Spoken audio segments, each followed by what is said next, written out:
What up, everybody? This is your boy Dedrian Colon from House of Wrestling, and this is my review for the October 24th episode of WWE Monday Night Raw from Charlotte, North Carolina. Like, share, comment, subscribe, hit the notifications so that way you are notified when the House of Wrestling drops its latest content. Follow me, Dedrian180, on TikTok, Twitter, and Instagram. So, man, tonight's Monday Night Raw, man. This was a very uncanny Monday Night Raw, and the reason why I say that is, for some reason, tonight's crowd, for the most part, was just very quiet and just staring. Like there was very little reaction. You did get a large pop from Seth Rollins' entrance and a few of the major spots. For the most part, it was just that. It was really weird, and I've noticed that for the past few Monday Night Raw shows where it's like the crowd is just like very quiet, and it's weird because a lot of the matches are actually pretty good.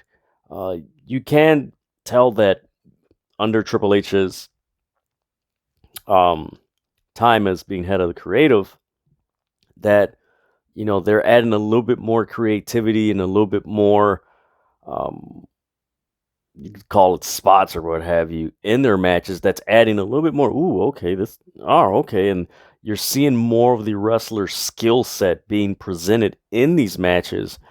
And for some reason or another, the fans are still quiet. And I do think that's one of the subtle and under the radar things that people aren't talking about as far as Triple H changing things.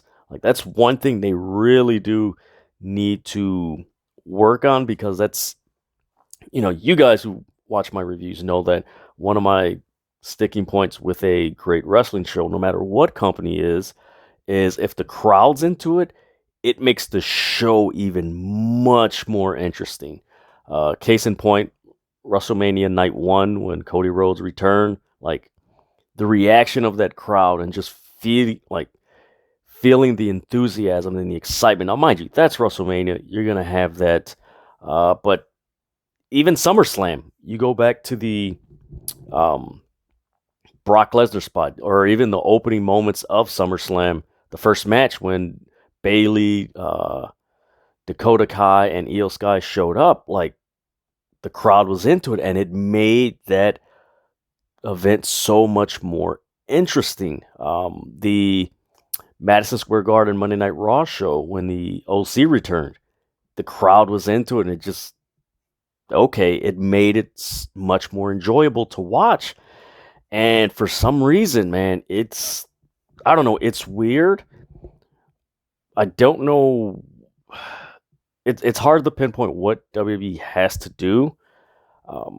I did read online as I was live tweeting during the show that a lot of people were saying, man, it feels like Vince McMahon didn't leave, because it just felt that lethargic. It was just oh man, this is, and I'll get into later what I think WWE should do, and it revolves around Roman Reigns' undisputed Universal Championship. That I honestly do think they need to split that title up, because it does feel like they're missing Roman Reigns' star power on the show, as well as the intense curiosity of Bray Wyatt, what he brings. They need those two aspects on Raw, and they needed on both shows, but they desperately need it on Raw, because Raw is lacking that major star and that just intense curiosity where you're just I have to tune in to find out what's going to happen next, and whatever happens, where is this going? And it does feel like Monday Night Raw is lacking that, and tonight's show is kind of a reflection of that to some extent. But before I get into the show, I'm going to give you guys the results. So, the opening match, you had Finn Balor defeat Carl Anderson. The second match, you had R-Truth defeat The Miz. you had in the third match, you had Austin Theory defeat Mustafa Ali. The fourth match, you had Elias defeat Chad Gable. The fifth match, you had Baron Corbin defeat Johnny Gargano. And in the main event, you had Bayley defeat Bianca Belair. So that was the results for tonight's Monday Night Raw from Charlotte, North Carolina for October 24th, 2022. A lot of matches. Like, that was the other weird thing about this show that I found really interesting was that you had 1, 2, 3, 4, 5, 6. You had 6 matches for a 3-hour show. And they were given time, so it wasn't like, oh, it was a quick squash match here. Well, I am missing one match, Omos. So it was 7 matches. So yeah, you have that, and it's, I don't know, it was just weird. They had enough time. The matches weren't exaggerated, maybe because most of the matches did have, like, for the TV viewer, I'll keep that in context. So as a TV viewer, you did have a lot of interference towards the end of most matches, like this interference, distraction, pin, roll up, all that stuff. But even still, like, the matches leading up to the finish of the match were okay. And it was just the crowd wasn't into it. I don't know what. It's weird, man. It's weird. And when the show started, I really kind of got a feeling. I was like, man, could Charlotte show up tonight? Like, that would be a really cool surprise to, have for a show in Charlotte, North Carolina. So it was like, interesting. So another thing did cross my mind while I was watching Monday Night Raw, because they're pretty much 2 weeks away from Crown Jewel. WWE and Triple H, more so Triple H. Honestly, he could be putting a lot of things on hold till after Crown Jewel, because now that I think about it, the last time they went to Saudi Arabia back in February, there was like a 2-week period where there wasn't a lot of build as far as stories and like just all this crazy progression like we've seen in August, September, and the beginning of October, a little bit of the beginning of October. So you didn't have this real crazy stuff. It was just okay. So yeah, they could be holding off stuff till after Crown Jewel, because it is interesting that right after Crown Jewel, within, I think, 2.5 weeks, you have Survivor Series, which is supposed to have War Games. And right now, like, what's the War Games going to be? Like, the Bloodline versus, who are they freaking feuding with? What, Logan Paul? And, the Brutes or something, like the Brawling Brutes. That's 3, that's 4. Like, is that what we're gonna, like, you have a men's side and the women's side? Of course, on the women's side, you could have, and I know I'm getting off a little bit off topic on this Raw review, but it's something to think about. So, but I do believe in the women's War Games match. I mean, we could possibly see the return of either Charlotte, Sasha Banks, Naomi, Alexa Bliss. I'm trying to think of who else is. I know Lacey Evans has been missing from a few shows. I can't remember the last time she was on a Raw. Trying to think of who else could be added. So I don't know. We'll see what happens. But yeah, tonight's Raw, this was something. So I mean, it started off with Judgment Day. They come into the ring. Rhea Ripley announces, "We run Raw." She mentions Dominic is all man, which, of course, that's going to get a lot of people like, because they have been sending that message that Rhea Ripley made Dominic Mysterio a man. You can fill in the blank and just use your imagination or what have you, because they have been throwing these teases and just these indirects, and it's really interesting how they've done it. Then Dominic gets on the mic, and first you had Damian Priest tell the crowd that pay respect and rise uh, to the greatest luchador in the business, which was funny and laughable. And then Dominic gets on the mic and he's like, I'm this generation's Eddie Guerrero. Whew. And he mentions Eddie Guerrero was Dominic Mysterio in his era. Alrighty then, we're going there. Then the OC comes out and they make reference that Dominic Mysterio is more so like James Ellsworth.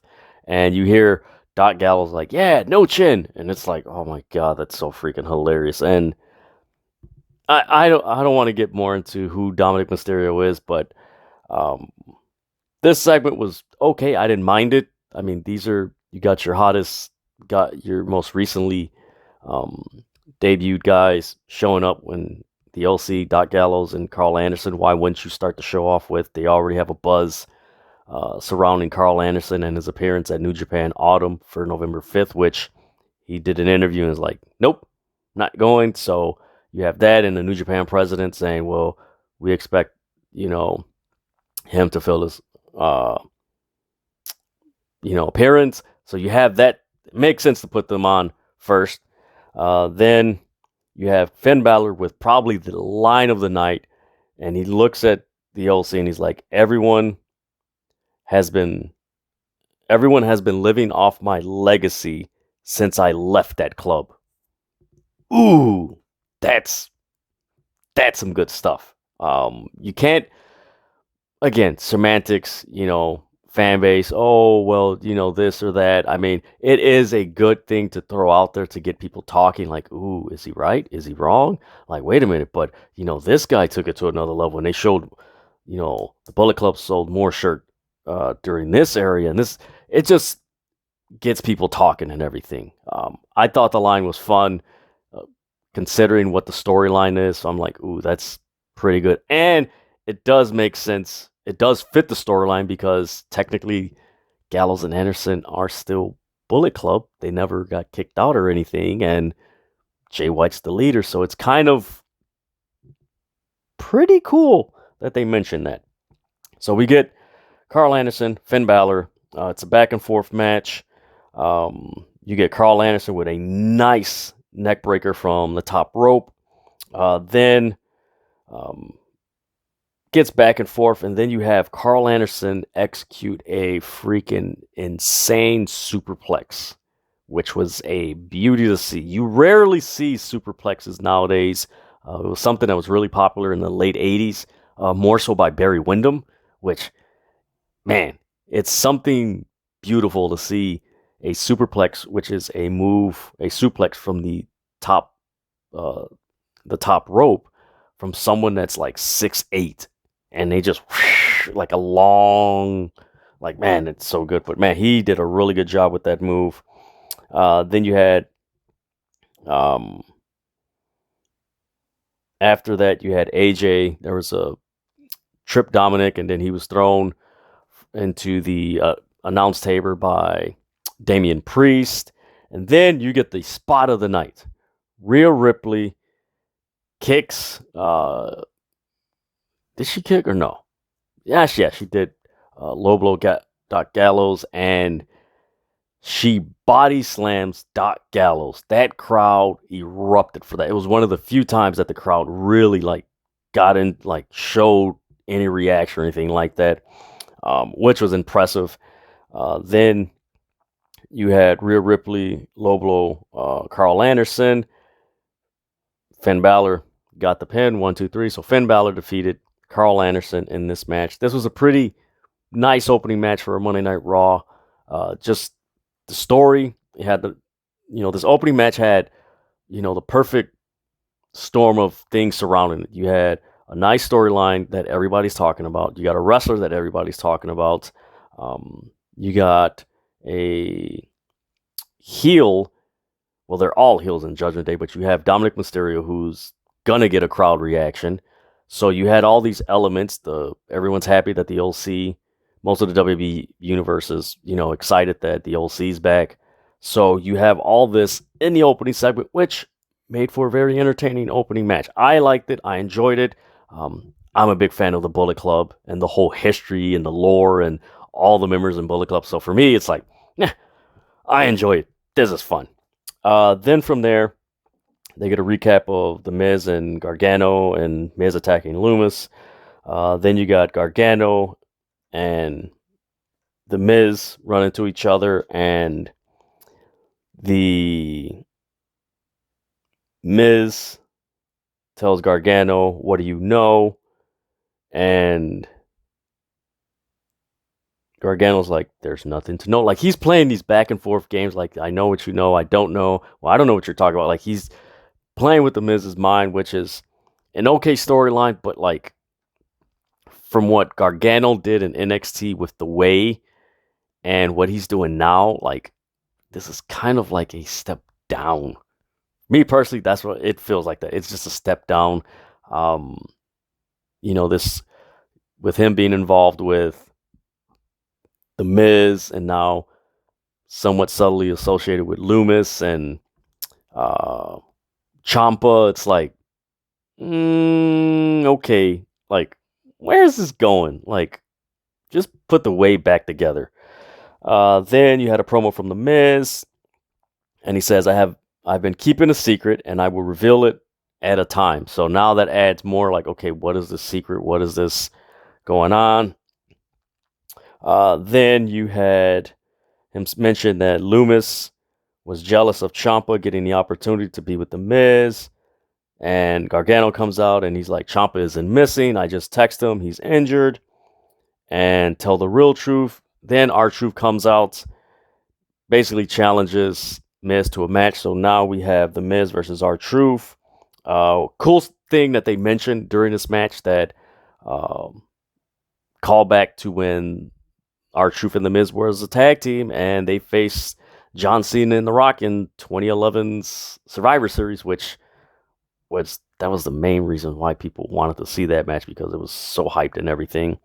So yeah, they have that mention, and then as the match is going on, you have somebody at ringside with basically dressed like Dexter Loomis with a hoodie on, and Miz sees he's called security, and then because of that distraction, R-Truth rolls up 1, 2, 3, he wins, and then after the match, person takes off the hoodie. It's Johnny Gargano. He's just laughing, and the Miz is just upset and everything. And then we get a backstage segment with Kathy Kelly with Candice LeRae. She's asking her a question. Damage Control intervenes, and then Candice LeRae just looks at all three of them. She looks at Io Sky. She's like, "You're untrustworthy." She looks at Dakota Kai. She's like, "You're bitter." And she looks at Bayley, and she's like, "Yeah, you're not a champion." So once she says that, Bayley's like, "Well, you don't have any friends to help you. We put all of them on the shelf." And then they attack her and knock the camera over, and you don't see anything, but you hear them beating her up, which is really good stuff. Kudos to Triple H and those guys for doing it. So you can see that they're building up to a Candice LeRae, possibly Bianca Belair. Actually, that's the 4 right there.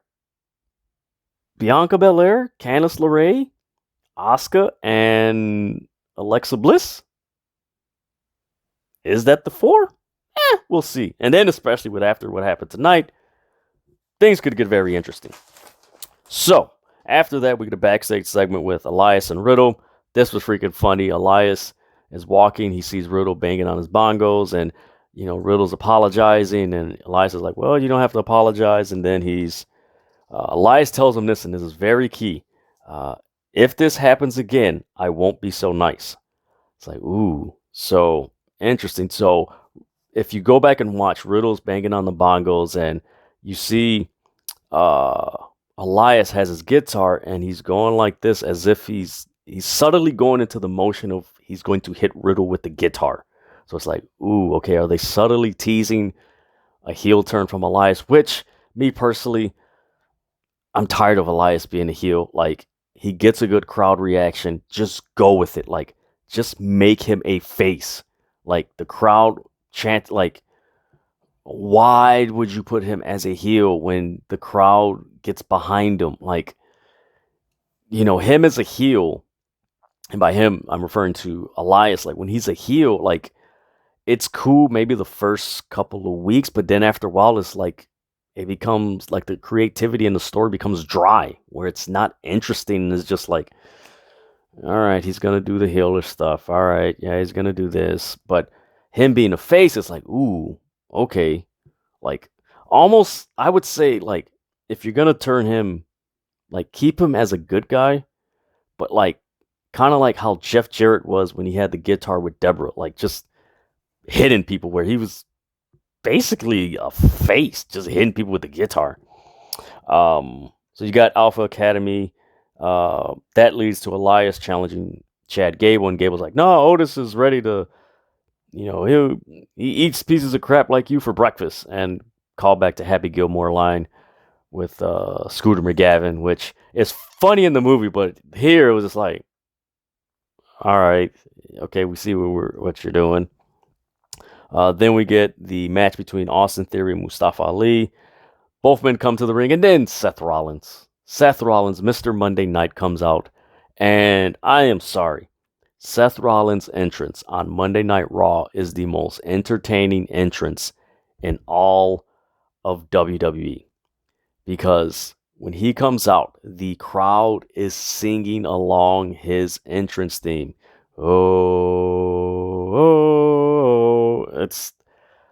I love it. It's so entertaining. And then even when the song's over with, they're still singing it. And then during this match, they were singing it because he was at ringside on commentary. So yeah, like I said, the crowd was singing Seth's songs even during the match. A bright spot in this match was the offense that Mustafa Ali had in this match. Him and Theory did a lot of creative counters. I recommend you guys watch this match. This was a really fun match that, like I said, this was after the R-Truth Miz match, which was pretty short. And man, I tell you, this was a very, very good match. But this is the point where you just saw the crowd just very little reaction, and just, all right, up until Seth Rollins did something, then they would react. But other than that, it was just, yay, yay. It was just really weird, man. And this was a really good match. Then you had, after Ali's offense, Theory did a nice counter to a tornado DDT, which we held him, and then executed a neckbreaker, which is really nice to see. Then Ali did the backstabber. Then Seth interfered, which led to Theory executing the A-Town down. He wins. It's a decent story it's pretty much a bridge for Ali and Seth Rollins. Like I said last week, I'm happy that Mustafa Ali is getting his shine, and he's in an important storyline for the United States title, especially with someone like Seth Rollins, which, I'm sorry, when they get another match, like that match is going to be a banger, and I hope, man, it's going to be sweet. Then after the match, Seth Rollins, he attacks Mustafa Ali.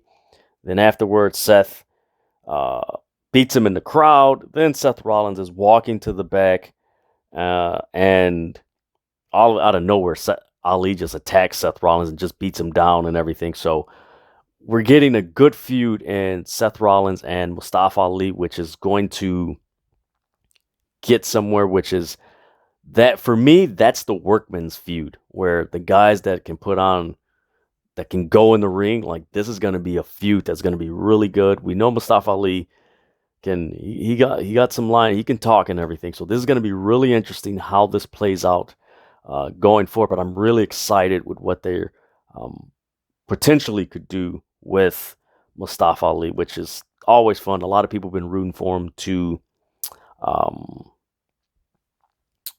get this position. Not when he was with the Reckoning, whatever. I think that was the group's name, Reckoning. That was a bad group. That was a terrible faction. None of those people who were in that faction should have been in that faction. Then from there, we get a backstage segment with Gargano and The Miz. They talk a little bit. Then you have Gargano running into JBL and Corbin. And JBL is pretty condescending to Johnny Gargano, and Gargano shakes JBL's hand, and then he looks at Corbin. He's like, "You changed your name so much. Who are you?" And afterwards, JBL just says, "Yeah, this is Raw's major acquisition." So again, JBL is with Baron Corbin, which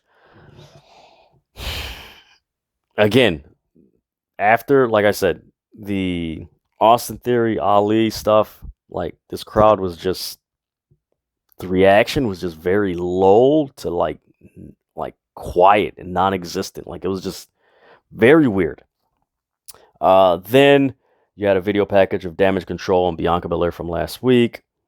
Then you had a squash match between Omos and 4 enhancement talents. One of the enhancement talents, forgive me, I can't remember his name. It was the one with the braid hair with the, oh man, I think he had the blue trunks or what have you with the beard. He has appeared on NWA Power.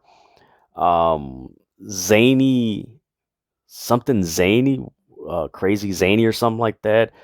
Something like that, but he has been on NWA Power, so it was really cool to see him on Raw. But all these guys just got beat, and that's what it was. It was just a squash match. Like nothing major came out of this.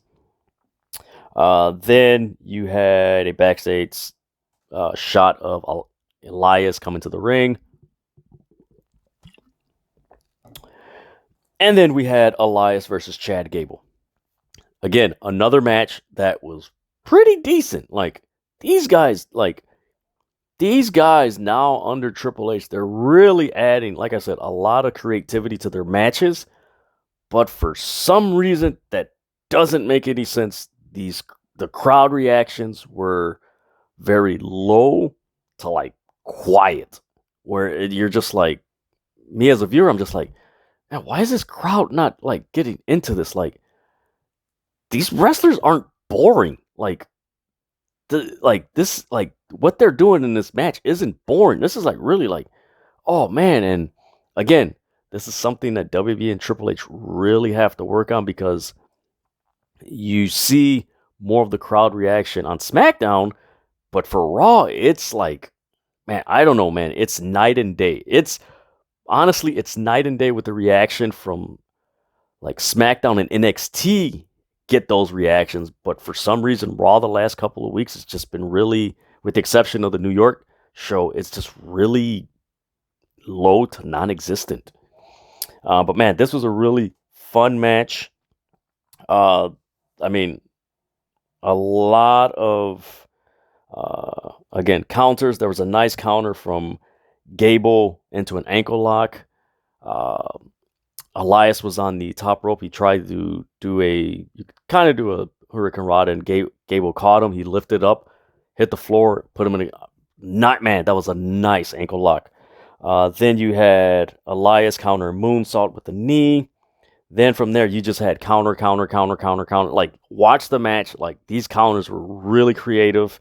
But in the end, Elias got the big boot and a spinning suplex. 1, 2, 3. He wins. He defeats Chad Gable. Then after the match, you had Otis and Gable. They beat down Elias. Riddle comes down to save him. So we're possibly going to get the tag team of Elias versus Riddle, which I'm all for that. That's actually pretty fun. I hope they don't, again, I hope they don't turn Elias heel, because he is a pretty cool face. But man, him and Riddle, like, that could be really fun, and a lot of potential of just the creative humor between these guys is really high. Like, this could be really fun if they do it all out. But if they just do it where it's like, okay, we're gonna lead to Elias turning heel, it's like, you kind of did that, well, it would be kind of similar to what they did with Randy Orton and Riddle, which they could do it because Randy Orton's still recovering from injury. So the very thing that you tease with Randy Orton and Riddle, you could do with Elias and Riddle, and Elias can go. So like, it kind of like, it could work out. Then you had a recap of Balor and Carl Anderson's match earlier in the night, and then we get a backstage segment of the OC in a trainer's room, and Carl Anderson has an ice pack on his nether region, and Gallows like, you know what, we got to teach her a lesson, and AJ's like, well, Doc Gallows isn't is terrible with women. We get a backstage shot of JBL. We go to commercial. We come back. The OC is in. We get a shot of them still in the trainer's room, and you get Doc Gallows with an ice pack on his nether region. So apparently, Rhea Ripley hit both of them in the nuts. It is what it is. So, like, the bigger question out of this, everyone's been asking is, okay, who should the OC get to go against Rhea Ripley? Really interesting thing. Like, who do they get to fill that spot in the OC to face off against Rhea Ripley? So it's going to be interesting to see who. I mean, there's many names you could throw out there, but it has to be the right fit. So knowing Triple H and Shawn Michaels' creativity, they could possibly find one. It could be someone we don't know. I mean, we could throw out a name of Mia Yim. Could be the person that the OC gets to go against Rhea Ripley. She is a free agent. Anything's possible. Then from there, we get a promo introducing Baron Corbin. And as he's doing this, there's a sign in the back, and it has bum ass Corbin. It's freaking whoever that person was. They had a lot of signs. Go back and watch this show. It's right in it had to be like 5 rows from where the mezzanine section's at. But you see the sign, and that person had signs throughout the night. I don't know if they were a plant or what have you, but that sign really cracked me up. Then we had Baron Corbin versus Gargano. Gargano. More so halfway through the match?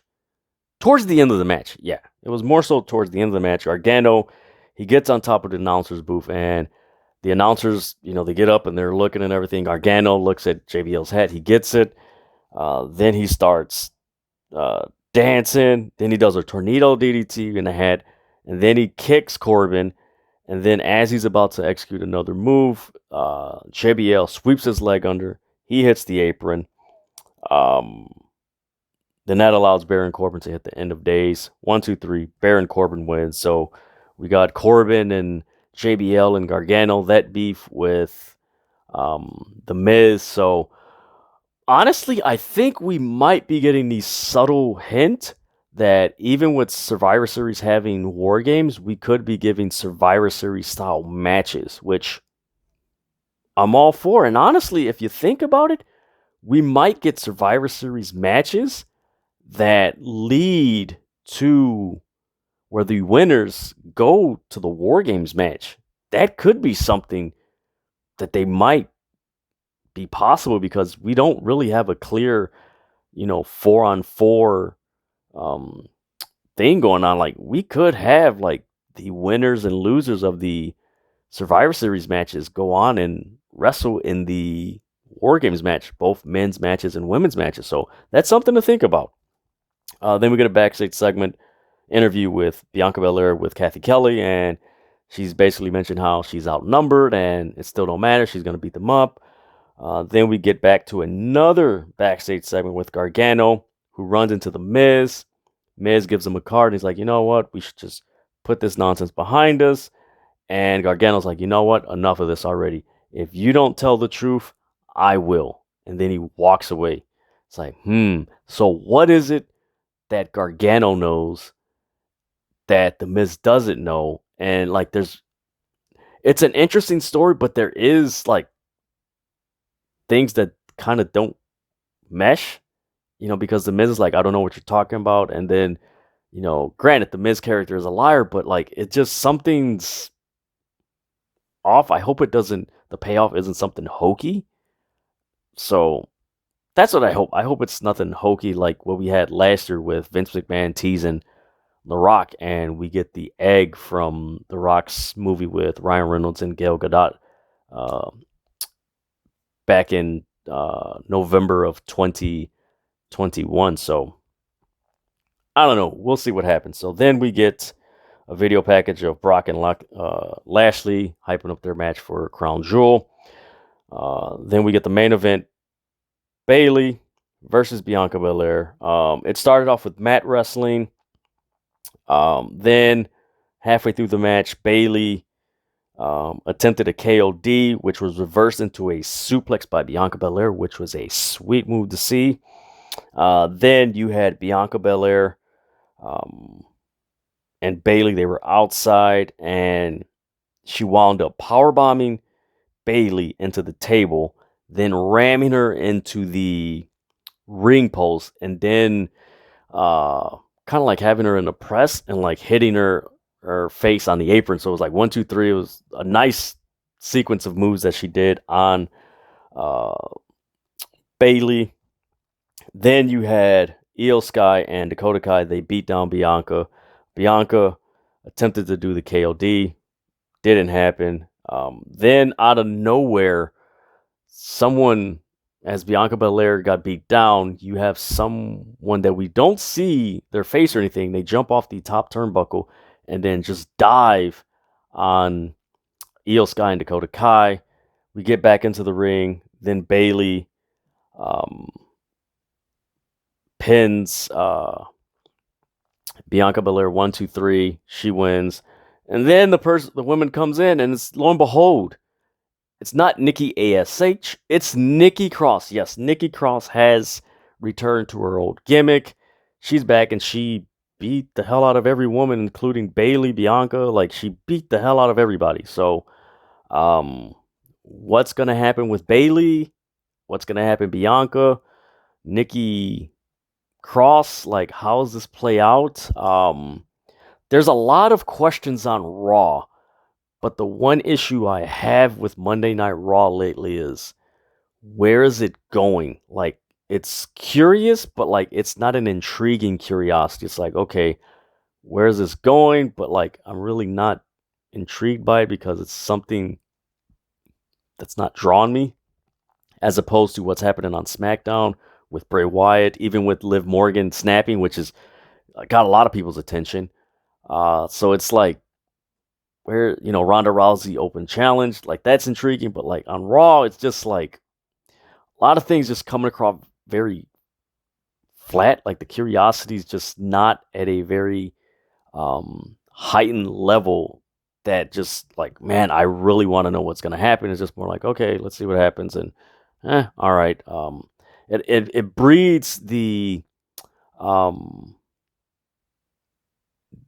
this attitude of being dismissive as a viewer. Like, it's, you kind of have like, dismissive, like, whatever, and you don't really want to have that, but it's just the way that it's presented. It's not engaging. It's just, okay, it's happening. And it's unfortunate because you look at the talent was on tonight's Raw, and it's like, at one time or another, like, they were over with the crowd. So I don't know what Triple H and Shawn Michaels have in store for this roster. Again, like I said, this could be something where they're putting a lot of stuff on hold to have that general basic build for the Saudi show. And then after the Saudi show, they're just going to unleash that creativity. Hopefully that's the case. Again, I know a lot of people said like this show felt like Vince McMahon was booking it. And honestly, I got to agree. Like, it did feel like that. Knowing that Vince McMahon isn't booking the show, Triple H and Shawn Michaels and their creative team is, but it did come across like Vince McMahon was booking the show. And, my point earlier in this review when I mentioned about the Universal title, like, now we're seeing how important that they need to have two separate world champions on each brand, because your major title on Raw is the United States Championship, and that was your that was your third match. Like, that wasn't even your main event. Now, granted, the women can main event and everything. I have no problem with that. But your Raw, the United States title, isn't being presented as a big deal. It's being presented as another title, which doesn't help. And again, they really need to split up that title some way, however way they should. But again, it wasn't a great idea to have them unify these world titles because now you see the dilemma that they're in. And Raw doesn't have the luxury of having a Bray Wyatt on SmackDown where Roman can be off TV, but Bray Wyatt's creativity, his character, just projects so much aggressive curiosity where no, I have to see what's going on. And then you have the QR codes, and then, I follow the circle wherever it goes, and you have all these messages. And on Raw, you don't have any characters like that you're like, man, I have to see where this person is going to go. And, ooh, what does that mean? Like, it's just void. Like, there's a big void on Raw for characters like Bray Wyatt and Roman Reigns and the world title. So I don't know what they're going to do, but they should fix that. And you saw that void evident on tonight's Raw. And it's not anything against those that competed tonight or anything. It was a great show. The matches were, very good, but it was just a combination of that void missing of, star power. And for some reason, this crowd had little to very quiet reactions throughout the night except for certain spots. But I don't know, it's just really weird Raw to watch. And I don't know, let's see what happens after Crown Jewel. Maybe creatively things will just pick up and everything. I don't know. We just gotta watch and see. But I don't know, man. It's interesting, man. I'm not gonna say it wasn't a bad show at all. It was not a bad show. The in-ring stuff was really fun and cool. I like a lot of the counters, but the crowd being quiet and just like there wasn't that major aspect storyline or that presence like Roman Reigns, Bray Wyatt, or the world title that really gave it that. So, I don't know. We'll see. But that is my review for the October 24th episode of WWE Monday Night Raw. Like, share, comment, subscribe, hit the notifications so that way you're notified when the House of Wrestling drops its latest content. Follow me, Dedrian180, on TikTok, Twitter, and Instagram. And with that, man, there's so much pro wrestling, man. Let's just have fun, man. And we have access to it. That's what makes it even more fun. All right. With that, I'm out.